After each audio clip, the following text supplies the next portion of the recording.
നമസ്കാരം. മലയാളി വാർത്തയിലേക്ക് സ്വാഗതം. അങ്ങനെ രാഹുൽ മാങ്കൂട്ടത്തിൽ തൻ്റെ എല്ലാ ശക്തികളും എടുത്തുകൊണ്ട് മാധ്യമങ്ങൾക്ക് മുൻപിലേക്ക് എത്തിയിരിക്കുന്നു. ആദ്യം കോടതിയിൽ നിന്ന് പുറത്തിറങ്ങിയതിനു ശേഷം മാധ്യമങ്ങൾ ചോദിക്കുന്ന ചോദ്യങ്ങൾക്ക് തട്ടിക്കൂട്ട് മറുപടി മാത്രമായിരുന്നു രാഹുൽ മാങ്കൂട്ടത്തിന്റെ ഭാഗത്തു നിന്നുണ്ടായിരുന്നത്. ചായ ഊതി ഊതി കുടിച്ചുകൊണ്ട് ചില യെസ് ഓർ നോ ക്വസ്റ്റ്യൻസിന് മാത്രം മറുപടി പറഞ്ഞുകൊണ്ട് ന്യായീകരണങ്ങൾ ഒന്നും തന്നെ നൽകാതിരുന്ന രാഹുൽ മാങ്കൂട്ടത്തിൽ ഇപ്പോഴിതാ തന്റെ ഭാഗത്തു നിന്നുള്ളായിട്ടുള്ള പ്രശ്നങ്ങൾ, തനിക്ക് പറയാനുള്ള കാര്യങ്ങൾ വിശദമായിട്ട് തന്നെ വ്യക്തമാക്കുകയാണ് എന്നുള്ളതാണ്. കഴിഞ്ഞ ദിവസം 24 മാധ്യമ പ്രവർത്തകന് നൽകിയിട്ടുള്ള അഭിമുഖത്തിലൂടെയാണ് രാഹുൽ മാങ്കൂട്ടത്തിൽ തന്റെ നിലപാട് അറിയിച്ചുകൊണ്ട് രംഗത്ത് വന്നത്.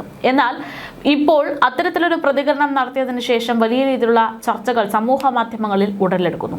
അതിൽ പ്രധാനിയായിട്ട് രംഗത്തുള്ളത് ഈ വിഷയത്തിൽ തുടക്കം മുതൽ തന്നെ രാഹുൽ മാങ്കൂട്ടത്തിനെതിരെ അതിരൂക്ഷമായിട്ട് വിമർശനങ്ങൾ ഉന്നയിച്ച് രംഗത്തുണ്ടായിരുന്ന മാധ്യമ പ്രവർത്തകയായിട്ടുള്ള ലക്ഷ്മി പത്മയാണ്. അവർ ചോദിക്കുന്നത് രാഹുൽ മാങ്കൂട്ടത്തിനെ അഭിമുഖം ചെയ്തിട്ടുള്ള 24ന്റെ മാധ്യമ പ്രവർത്തകനായ ഹാഷ്മി താജ് ഇബ്രാഹിം ചോദിക്കാതെ പോയ ചില ചോദ്യങ്ങളെ കുറിച്ചാണ്. ഫേസ്ബുക്കിലൂടെയാണ് ലക്ഷ്മി പത്മ ഇത്തരമൊരു പ്രതികരണം നൽകിയിരിക്കുന്നത്. മാധ്യമപ്രവർത്തകൻ എന്ന നിലയിൽ 24, അതായത് 24 മാധ്യമപ്രവർത്തകൻ എന്ന നിലയിൽ ഹാഷ്മി താജ് ഇബ്രാഹിം ചോദിക്കാതെ പോയ ചില ചോദ്യങ്ങൾ എന്ന് പറഞ്ഞ് പങ്കുവെച്ചുകൊണ്ട് ഒരു കുറിപ്പാണ് സമൂഹ മാധ്യമത്തിലൂടെ ലക്ഷ്മി പത്മ പുറത്തുവിട്ടിരിക്കുന്നത്. അവർ ലക്ഷ്മി പത്മയുടെ ആ ഒരു ഫേസ്ബുക്ക് പോസ്റ്റിന്റെ പൂർണ്ണ രൂപം ഇങ്ങനെയാണ്: മാധ്യമപ്രവർത്തകൻ എന്ന നിലയിൽ 24 മാധ്യമപ്രവർത്തകൻ ഹാഷ്മി താജ് ഇബ്രാഹിം ചോദിക്കാതെ പോയ ചില ചോദ്യങ്ങൾ, സമാഹരിക്കാതെ പോയ ചില തെളിവുകൾ. 1. മൂന്നാമത്തെ പരാതിക്കാരിയിൽ നിന്നും സാമ്പത്തികവും സമ്മാനങ്ങളും സ്വീകരിച്ചില്ല എങ്കിൽ അവർ നടത്തിയിരിക്കുന്ന ബാങ്ക് ട്രാൻസ്ഫറുകളും ഓൺലൈൻ പർച്ചേസുകളും കൊറിയർ ഡിലൈറ്റുകളും എങ്ങനെയാണ് രാഹുൽ മാങ്കൂട്ടത്തിന്റെ പേരിലാകുന്നത്? കോടതി സമക്ഷമുള്ള തെളിവുകൾ ആണ് ഞാനിവിടെ പോസ്റ്റ് ചെയ്യുന്നത്. 2. അതിജീവിതകൾക്കെതിരെ ദുർബല വാദമുഖങ്ങൾ ഉയർത്താൻ ഒരു മടിയും കാണിക്കാത്ത രാഹുൽ എന്തുകൊണ്ട് ഗർഭചിത്രം അടക്കമുള്ള ഗുരുതര പരാതികളെ കുറിച്ച് മിണ്ടാതിരുന്നു? 3. തനിക്ക് ഉത്തരമില്ലാത്ത കാര്യങ്ങൾ വരുമ്പോൾ അവയെല്ലാം കോടതിയുടെ പരിഗണനയിലല്ലേ എന്ന് ഉരുളുന്ന രാഹുൽ കോടതിയുടെ പരിഗണനയിൽ തെളിവുകളായി ഇരിക്കുന്ന ചാറ്റുകളെ പറ്റി തെറ്റിദ്ധാരണ ജനകമായിട്ടുള്ള കാര്യങ്ങൾ പറയുന്നത് എങ്ങനെയാണ്? 4. പാലക്കാടുകാരിയല്ലാത്ത മൂന്നാം പരാതിക്കാരിയെ എന്തിന് രാഹുൽ ഫ്ളാറ്റ് വാങ്ങലുമായി ബന്ധപ്പെട്ട കാര്യങ്ങൾ ബില്ല് ടെക് ഗ്രൂപ്പുമായിട്ട് സംസാരിക്കാൻ ചുമതലപ്പെടുത്തണം? 5. തന്റെ ഫ്ളാറ്റിലേക്ക് വരുന്നത് സേഫ് ആണെന്ന് കരുതിയാണ് മൂന്നാം പരാതിക്കാരി അവിടേക്ക് വരാമെന്ന് ഏറ്റതെങ്കിൽ എന്തിനാണ് അവർ അവരുടെ സുഹൃത്തിനെയും രാഹുലിന്റെ സുഹൃത്തായ ഫെനിയെയും ഒപ്പം കൂട്ടണം എന്ന് ഈ ചാറ്റുകളിൽ പറയുന്നത്? കോടതിയിൽ തെളിവായിരിക്കുന്ന ചാറ്റിന്റെ സ്ക്രീൻഷോട്ട് താഴെ കൊടുക്കുന്നുണ്ട്. 6. പരാതിപ്പെട്ട 3 പേരുടെയും ഉഭയകക്ഷി സമ്മതമാണ് ബന്ധമെന്ന് രാഹുൽ പറയുമ്പോഴും ഒരു രാഷ്ട്രീയ നേതാവിന് ഒരേ സമയം ഇതെങ്ങനെ സാധ്യമാകുന്നു എന്ന ധാർമ്മികമായ ചോദ്യം.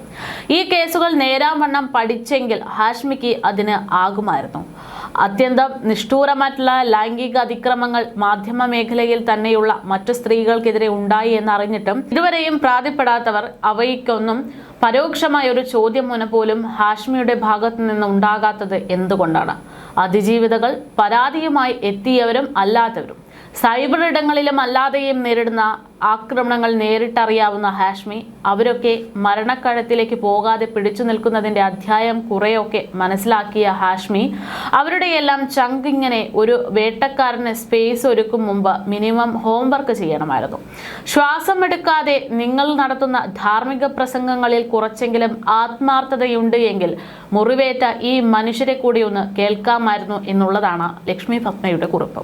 എന്നാലും ഇത്തരമൊരു കുറിപ്പ് പങ്കുവച്ചതോടുകൂടെ സമൂഹ മാധ്യമങ്ങളിൽ ആളിക്കത്തി എന്നുള്ളതാണ് യാഥാർത്ഥ്യം. വലിയ രീതിയിൽ രാഹുൽ മാങ്കൂട്ടത്തിനെ അനുകൂലിച്ചും പ്രതികൂലിച്ചും നിരവധി ആളുകളാണ് ലക്ഷ്മി പത്മയുടെ കുറിപ്പിന് വലിയ പ്രതികരണമായിട്ട് രംഗത്തെത്തുന്നത്.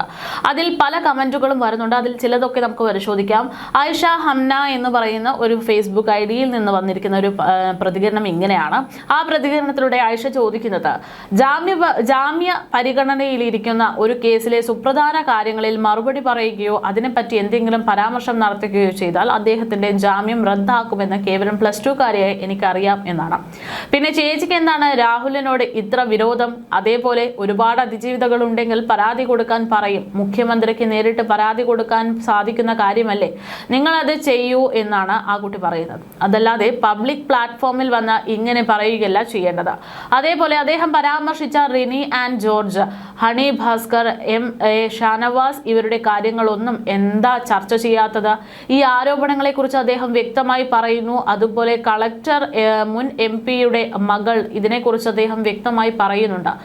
അതിന്റെ കൂടെ തന്നെ രണ്ടാം പരാതിയിലെ വ്യക്തമായ കാര്യങ്ങളും പറഞ്ഞു വെക്കുന്നു. ഒന്നാം പരാതിക്കാരിയുടെ കേസ് ഹൈക്കോടതിയിൽ നിൽക്കുന്നത് കൊണ്ട് അദ്ദേഹത്തിന് അതിൽ കൂടുതലൊന്നും പറയാൻ പറ്റില്ല.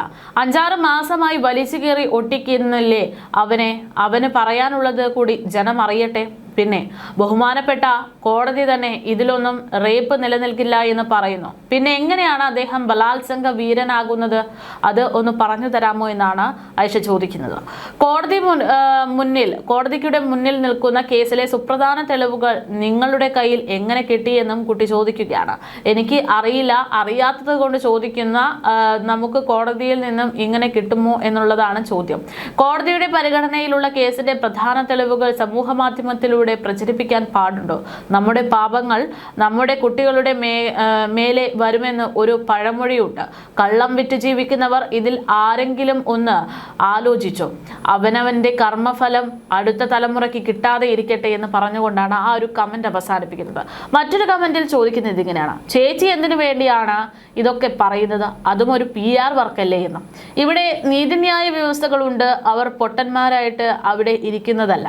അപ്പോൾ നിങ്ങൾ മാപ്രകൾ അവരെക്കാൾ വലിയവർ ആകുന്നത് ആരോ ഉന്തിവെട്ടി എഴുന്നള്ളിക്കുന്നത് കൊണ്ടല്ലേ എന്നാണ് ചോദിക്കുന്നത്. ഇതിലും വലിയ എത്രയോ കാര്യങ്ങൾ കേരളത്തിൽ നടക്കുന്നു. അതിലൊന്നും നിങ്ങൾ വായ തുറക്കാത്തത് നിങ്ങളെ ആരോ ബന്ധിച്ചിരിക്കുന്നു എന്നതുകൊണ്ടല്ലേ? രാഹുൽ തെറ്റ് ചെയ്തു എങ്കിൽ ഇവിടുത്തെ നീതി വ്യവസ്ഥ ശിക്ഷിക്കും. നിങ്ങൾക്ക് അതിന് യാതൊരു യോഗ്യതയുമില്ല. അതേപോലെ തന്നെ മറ്റൊരു കമന്റ് എന്ന് പറയുന്നത് രാഹുൽ മാങ്കൂട്ടത്തിൽ ശരിയാണോ തെറ്റാണോ എന്നതല്ല ഇവിടുത്തെ വിഷയം എന്ന് പറഞ്ഞു തുടങ്ങുന്നതാണ്. രാഹുലിനെ കുറ്റവാളിയായി ഇന്ത്യയിലെ നീതിന്യായ വ്യവസ്ഥ വിധിച്ചിട്ടുമില്ല. വിധി പറയുന്ന ദിവസം വരെ അയാൾ കുറ്റാരോപിതൻ മാത്രമാണ്. വ്യക്തിപരമായി രാഹുൽ മാങ്കൂട്ടത്തിൽ ഒരു തെറ്റെന്ന് എന്ന അഭിപ്രായം ഉണ്ടുതാനും. രാഹുലിന്റെ അഭിമുഖം നടത്തിയതിന്റെ പേരിൽ ഹാഷ്മിയോട് റെസ്പെക്ട് തോന്നുകയല്ല, മറിച്ച് ഒരു മാധ്യമ പ്രവർത്തകൻ എന്ന നിലയ്ക്ക് രാഹുലിന് ജനങ്ങളോട് പറയാനുള്ളത് ജനങ്ങൾക്ക് മുന്നിൽ എത്തിക്കുക എന്ന ധർമ്മം നിർവഹിക്കുന്നതിന് ഒരു കയ്യടിയുണ്ട്. രാഹുൽ എന്നല്ല ഏത് കുറ്റാരോപിതനും അതിപ്പോൾ ആണായാലും പെണ്ണായാലും ഞാനായാലും നിങ്ങളായാലും അയാളുടെ അല്ലെങ്കിൽ അവളുടെ ഭാഗം ജനങ്ങൾക്ക് മുന്നിൽ പറയാനൊരു സ്പേസ് ഒരിക്കലും ഇവിടെ മാധ്യമങ്ങൾ നൽകുന്നു എന്നത് നല്ല കാര്യം തന്നെയാണ്. സംവാദത്തിൽ എവിടെയും രാഹുലിന്റെ ഭാഗം നിന്നുകൊണ്ട് സംസാരിക്കാത്ത സ്ഥിതിക്ക് ഹാഷ്മി വിമർശനം അർഹിക്കുന്നില്ല ഈ കാര്യത്തിൽ എന്നുള്ളതാണ് കമന്റുകൾ. എന്തായാലും ഇത്തരത്തിൽ കമന്റുകൾ ഓരോ തരത്തിലും പുറത്തു വരുമ്പോൾ ആ അഭിമുഖത്തിൽ പറഞ്ഞിരിക്കുന്ന രാഹുലിന്റെ പ്രധാനപ്പെട്ട കാര്യങ്ങൾ എന്താണ് എന്ന് നോക്കാം. രാഹുൽ പ്രധാനമായിട്ടും ആ അഭിമുഖത്തിൽ പറയുന്നത് ഫ്ളാറ്റ് വാങ്ങി നൽകാൻ താൻ ആവശ്യപ്പെടുന്നു എന്ന ആരോപണം തെറ്റാണ് എന്നാണ് രാഹുൽ പറയുന്നത്. ഒരു ബിൽഡർ തനിക്ക് നൽകിയിട്ടുള്ള ഡിസ്കൗണ്ട് നിരക്കിനെ കുറിച്ച് അന്വേഷിക്കാൻ തൻ സുഹൃത്ത് എന്ന നിലയിൽ പരാതിക്കാരിയോട് ആവശ്യപ്പെടുകയാണ് ഉണ്ടായതെന്നാണ് രാഹുലിന്റെ വിശദീകരണം. ആ സംഭാഷണത്തിലെ മുകളിലെയും താഴത്തെയും ഉള്ള മെസ്സേജുകൾ പരിശോധിച്ചാൽ അത് ബോധ്യപ്പെടുകയും ചെയ്യും. താൻ ലോൺ എടുത്ത് സ്വന്തം പണം ഉപയോഗിച്ചാണ് ഫ്ളാറ്റ് വാങ്ങാൻ ഉദ്ദേശിച്ചിരുന്നത്. വിവാഹം കഴിച്ച് കുടുംബമായി ജീവിക്കുമ്പോൾ വലിയ ഫ്ളാറ്റ് വേണമെന്ന് അവർ തന്നെ പറയുന്ന ചാറ്റുകളും പുറത്തുവിട്ടാൽ വിവാഹ വാഗ്ദാനം നൽകി പീഡിപ്പിച്ചു എന്ന പരാതി നിലനിൽക്കില്ല എന്ന് രാഹുൽ മാങ്കൂട്ടത്തിൽ പറയുകയാണ്. ചെരുപ്പ്, സൺസ്ക്രീൻ, ലോഷൻ തുടങ്ങിയവ വാങ്ങി നൽകാൻ ആവശ്യപ്പെട്ടു എന്ന പരാതികളെയും രാഹുൽ പരിഹസിച്ചുകൊണ്ടാണ് പ്രതികരിച്ചത്. ഒരു ചെരുപ്പിന്റെ ലിങ്ക് അവർ അയച്ചു തരികയും പിന്നീട് താൻ അത് സ്വന്തം പണം നൽകി വാങ്ങുകയുമാണ് ചെയ്തത്. ഇത്തരം നിസ്സാരമായ കാര്യങ്ങൾ വലിയ ആരോപണങ്ങളായി മാറുകയാണ് എന്നും അദ്ദേഹം പറയുന്നു. ഈ പരാതികൾ പറയുന്നതിനേക്കാൾ വലിയ സത്യങ്ങൾ കോടതിയിലൂടെ പുറത്തു വരുമെന്നും രാഹുൽ മാങ്കൂട്ടത്തിൽ അഭിമുഖത്തിൽ പറയുന്നു. അതേസമയം തന്റെ പാർട്ടിയിലുള്ള നിലപാട് അതും രാഹുൽ മാങ്കൂട്ടത്തിൽ കഴിഞ്ഞ ദിവസം വ്യക്തമാക്കുകയാണ്. അതായത് രാഹുൽ മാങ്കൂട്ടത്തിന് കോൺഗ്രസുകാരനായിട്ട് തുടരാൻ താല്പര്യമുണ്ട് എന്ന് വ്യക്തമാക്കുന്ന തരത്തിലുള്ള പ്രതികരണമാണ് നൽകുന്നത്. പാർട്ടി തന്നെ പുറത്താക്കിയതിൽ തനിക്ക് വിഷമമുണ്ട്. പരാതി എന്നതിനേക്കാൾ ഉപരി തനിക്കൊരു വിഷമമാണ് ഉള്ളത്. തൻ്റെ ഭാഗത്ത് നിന്ന് എന്താണ് സംഭവിച്ചത്, അല്ലെങ്കിൽ തനിക്ക് ഈ വിഷയത്തിൽ എന്താണ് പ്രതികരിക്കാനുള്ളത് എന്ന് പാർട്ടി കേട്ടില്ല. പ്രത്യേകിച്ച് പ്രതിപക്ഷ നേതാവ് വി.ഡി. സതീശൻ തൻ്റെ വാക്കുകൾ ഒന്ന് കേൾക്കാൻ പോലും കൂട്ടാക്കാതിരുന്നത് തന്നെ ഒരുപാട് മാനസികമായി സങ്കടപ്പെടുത്തിയിട്ടുണ്ട് എന്ന് വ്യക്തമാക്കുകയാണ്, സമ്മതിക്കുകയാണ് രാഹുൽ മാങ്കൂട്ടത്തിൽ.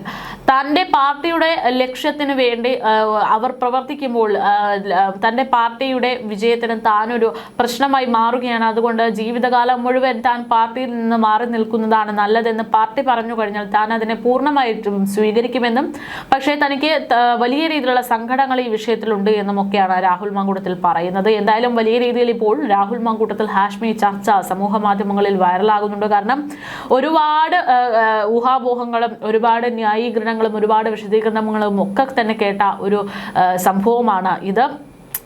അതിൽ അതിജീവിതയ്ക്കൊപ്പം നിൽക്കുന്ന ആളുകളുടെ ഒക്കെ വാക്കുകൾ സമൂഹ മാധ്യമങ്ങളിൽ ഒന്നടങ്കം കേട്ടിട്ടുണ്ട്. ഇനി രാഹുൽ മാങ്കൂട്ടത്തിന്റെ ഭാഗത്തു നിന്നുണ്ടായിട്ടുള്ള കാര്യങ്ങളൊക്കെ വ്യക്തമാക്കിക്കൊണ്ട് നൽകുന്ന വിശദീകരണങ്ങൾ, അതാണ് സമൂഹ മാധ്യമങ്ങളിൽ ഇടം പിടിച്ചിരിക്കുന്നത്.